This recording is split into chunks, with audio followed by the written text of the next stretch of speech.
How's it, guys? Welcome back to the IOL Sports Podcast. What a weekend, John. A start to the series. Wow. I mean, who would have thought that it would turn out that way? But hey, here we are. Springboks Well, one down the with bookies three made more a to go. killing. The bookies made an absolute killing. I think all our predictions, everyone predicted a Springbok victory. But here we are, having to basically now dig into the carcass of that Springbok defeat. Yeah. It was absolutely amazing start to the series. Like I said, Okay. I think the All Blacks needed this victory a lot more than the Boks, and they delivered on the day. I think they outsmarted the Boks. They outcoached the Boks. Hey. They've Yeah. ready. We have to take our hat off to him. Yeah. And it was very, very disappointing second half performance. Yeah, it was like the box just stayed in the dressing room. Yeah. And I think they've probably felt yes, like we should have been up by a lot more come half time. They had ample opportunities. That rumbling scrum, I mean Ox and Wilco, brilliant to watch, brilliant. But then you spoke now about out coaching and outfoxing the box in terms of the tackle area, second guy stripping the ball when the tackler goes down, and that's all clever tactics that we know the All Blacks come up with when they have their backs against the wall, and we saw it in that second half at Ellis Park. They obviously saw and analyzed the height of at which the Bok big guys carry the ball. And we saw a couple of double tackles as well, which nullified. I think for the most part in that first half, Jasper Wiese was absolutely amazing. Oh, yes, Got yeah, got over the advantage line, gave the Springboks a lot of momentum. yeah, But then there was a few errors that crept in terms of which I think were system issues, where a lot of balls out of the back didn't reach the fly off. yeah. It actually went to ground. That was glaring. I was glaring that. So the system issues, I think, was a big problem. But the way the All Blacks tackled, I think Rassie mentioned at the post-match pressure that they were expecting chop tackles for them to go low, which then would give the box chance to offload. Yeah, But they were on them, two men hitting them, and then one trying to strip.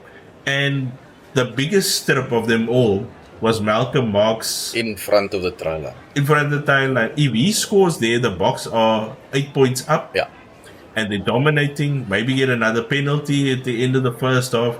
Suddenly you start the second half with a lead of 12, 13 yeah, points. You get another penalty, scrum dominance. That's how you build scoreboard yeah, pressure. yeah. But the All Blacks managed to sustain that period of pressure. They absorbed it. They scrambled. They were probably very happy to get off the park. Yeah, with Just one one point. point Yeah, behind. and like you mentioned now that Malcolm knock where the ball was knocked out of his grasp, and maybe that one Gerard Steenekamp walk around scrum. I think those were probably two moments plus the charge down. Yeah. Three key moments in the game that Yeah. just turned everything around. I mean, the box on the front foot with a scrum, and suddenly they get pinged for wheeling and walking around and not going forward first, and then overpowering New Zealand. And I think there where the ref told the scrum half to get the ball out, he should have allowed just for the ball to come out there and play on the game, because he already said ball out. Yes, exactly. But then I don't know if the call came from the side with Steenekamp Yeah. walking around, but Rassie said he had no issue with it, and I mean they went on and scored from that scrum. Yeah, but the ref was very inconsistent. I think while he rewarded the Boks, I think if you get to 5, 6 scrum penalties, Yeah, I think it's there needs time to to go be, to yeah. your card. I think the All Blacks needed to get a warning. What was disappointing in that second half, especially in terms of the scrum, was that our replacement players didn't have the same impact The bomb squad. that they normally Yeah. have. And I don't know if that is now an Ellis Park problem, because True. because the boxing played, I think with this match they've lost. They lost 3 out of 4 matches at Ellis Park. Yeah. 2 against the All Blacks, 1 against the Wallabies, where they also capitulated The same in thing, the second half. yeah. Is Ellis Park still the fortress we think it is? I don't think so. I don't think so. No, I think the altitude in as supposed to work against the opposition. Yeah. But maybe it's time to realize we play our best rugby away from Ellis Park. Yeah. We'll leave Ellis Park in the past now. Obviously, a Monday squad picked for Cape Town second test. Reaction. I was thinking the same thing. Rassie decided, no, there's no use having them wait. We know what our team's gonna be. Some surprise selections for me. I don't know how you feel about it. Someone I feel that's missing out, Manie, Libbok, a favourite of Cape Town, and then the injuries, crucial injuries. That's brought about some changes in the backline.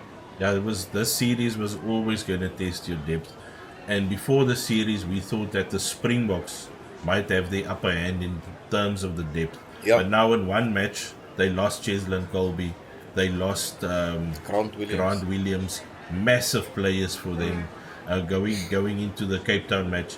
I'm just happy to see Kolisi's name on that team sheet. We don't know if the name is going to stay on the team sheet. Rassie made it clear he needs to come through this week unscathed, specifically their Monday session, which is normally brutal. But I think Sia is so important to this team, not only for his leadership abilities and his calmness, but we have seen time and time again, year after year, when Sia is not on the field, our attacking breakdown is a massive problem. And the ball was so sloppy during, Grant Williams had his hands full because the All Blacks, they've got subtle tendencies where they tend to roll in your way, take a second too longer to maybe roll out of the way. And the ball was quite sloppy. I don't think the Bok forwards put it on a platter for him. Yeah. And those things cause havoc. But with Sia there, you are guaranteed very good ball because he's one of the best guys. He gets to the breakdown first, and then he protects the ball, puts it on a platter for the scrum off, and that's where your big runners then get momentum. Yeah, hopefully he is fit because, like you say, he will be key to that breakdown. Someone needs to get Cody Taylor out of the way there.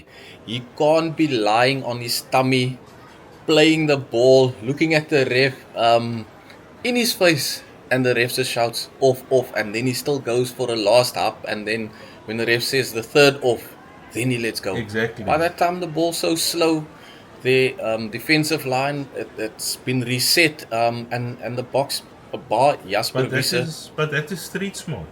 Exactly. The All Blacks were a lot more street smart than the Springboks. Yeah. Because that is under Dave Rennie, and those were some of his Chiefs teams as well. Oh, yeah. They were so... they test the referee. And they tested him early on. Just to get the feeling of what's going to be tolerated here, yes, what is not going to be tolerated. And they did really well. And that's something the Springboks will now have to adapt to come the second test, because this test is basically do or die now. It's do or die, If you want to win the series, you need to win 3 in a row. That's basically the good thing of the Boks in terms of playing with their backs against the wall. And DHL Stadium, we know Newlands wasn't a fortress like Ellis Park, they say, but DHL Stadium and the All Blacks, yes, they'll enjoy support on Saturday. Shout out to all the Cape Crusaders, friends and family, but but I think they will be shut down. They did it a couple of years ago. Clinical test, low scoring. It's again predicted some rain, wetness, John. So I think that's also why you see Handré Pollard. We see Handré Pollard has been selected. Somebody whom Rugby on X said, wet where the tires. So this is exactly where Handré Pollard comes in. Obviously, cool, calm head, experienced. I'm just still worried about the Boks' attack because is he the man to spice up that attack? Because basically the entries into the 22, the Boks had a lot of entries, but they didn't make it count. Yeah. Is Handre the man to actually make those entries count? what is the plan? Because Yeah. it seems like they were also in between plans in terms of kicking for posts and then Going for the going touch, for touch, pinning them down. scrumming. Yeah. So the All Blacks had a clear plan. The All Blacks got into the 22, got a penalty. We're going for touch. We're backing our maul and our skill set to get over the line. Yeah, I just hope I have this one friend that keeps on calling Handre. He adds a M to the back of his name, that Handre, and it means handbrake. So hopefully it doesn't pull up the attacking platform of the Boks. We know he's the Iceman. Come on, Yeah, he's the he's the Iceman. Iceman. The Boks will need those 3 points and all of that, and that's going to be very crucial. Hopefully Sia comes through, and then off the bench, Dion Fourie. I'm still not convinced this team is going to be the same team. We've got Dion Fourie now as a replacement hooker. We've got Cameron Hanekom coming onto the bench. There's a lot of firepower there, but is Malcolm Marx now basically going with a second week in a row? Can he do an 80? 80, yeah. It's very difficult for a hooker when you're scrumming for penalties. Yeah. Number one, you have to get around the park. And your lineouts must be straight. So Malcolm Marx, a phenomenal player, but and he is going to go deep. We want him to go deep, but there needs to be sufficient cover. Yeah. We've seen it. But we've seen Dion Fourie playing a World Cup final, 77 minutes at hooker with a busted shoulder. So if there's anyone that can stand up in a crisis, it's him. Yeah, and the Boks will definitely be in defensive mode, because if they lose this, they can't win it. New Zealand will be assured of at least half of the trophy. So I think they're gonna play a bit on the defensive side, but we also need to see some vigor, some fire, some fight. And that's why I think my prediction, looking at the team selected, I think they'll stick to this team. With the team selected, it's going to be a low-scoring affair. I think we're probably looking at about 2016. I'm going in the favor of the Boks. They've got their accurate goal kicker. I don't know where you're heading to with your prediction. I think the biggest aspect for me is the bomb squad needs to fire. I mean, the platform was laid in that first half. New Zealand were on the ropes. At one stage, we saw their players lying sprawling on the field. They spoke about the Boks slowing the game But they down. did it. But they were huffing and puffing, and they were on the ropes.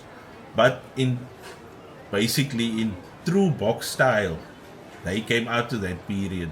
They showed the resilience, and that tells me this New Zealand team is not going to go quietly into the night. They know this is their biggest opportunity. If this series is drawn 2-2, the All Blacks would feel like they won it, because it was basically away from home. We know the one test is in the US, but the All Blacks would feel that they have basically come here and taken the series. So I'm predicting a Bok win this weekend, like we did last weekend. But I think the Boks, looking at their bench, I think that's going to offer a lot more firepower. And hopefully, when they get into the 22, they can make the best of those opportunities. Guys, thank you for watching. That was the IOL Sports Podcast. It's a big rugby this weekend. Hopefully, the Springboks can get back to their best and level the series at the DHL Stadium in Cape Town.